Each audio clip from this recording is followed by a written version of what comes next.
বাংলাদেশের ইতিহাসে সবচেয়ে নৃশংস বিভীষিকাময় ঘটনার একটি পিলখানার বিডিআর হত্যাকাণ্ড। আর সেই ঘটনার দীর্ঘ ১৬ বছর পর জাতীয় স্বাধীন তদন্ত কমিশনের প্রতিবেদনে উঠে এসেছে নতুন সব চাঞ্চল্যকর দাবি। কমিশনের মতে বিদ্রোহ নয়, এটি ছিল পরিকল্পিত গণহত্যা।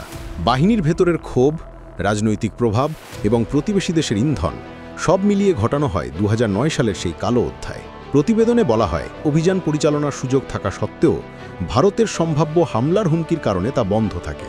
তৎকালীন সেনাপ্রধানের সাক্ষ্যেও এমন উল্লেখ পাওয়া গেছে বলে জানায় কমিশন। শুধু তাই নয়, কয়েকজন ভারতীয় নাগরিকের বাংলাদেশে প্রবেশের রেকর্ড থাকলেও তাদের বের হওয়ার কোনো তথ্য মেলেনি। বিশেষ ফ্লাইটে তাদের দেশ ত্যাগের সম্ভাবনার কথা উঠে আসে। এই ঘটনার সময় ৫৭ সেনা কর্মকর্তা এবং ১৭ বেসামরিক ব্যক্তির প্রাণ হারানো জাতিকে আজও নাড়া দেয়। বহু গুরুত্বপূর্ণ আলামত নষ্ট হলেও ৬০০ ঘণ্টার ভিডিও এবং বিভিন্ন তদন্ত প্রতিবেদনের ভিত্তিতে পুরো ঘটনার একটি পূর্ণাঙ্গ বিবরণ দাঁড় করায়।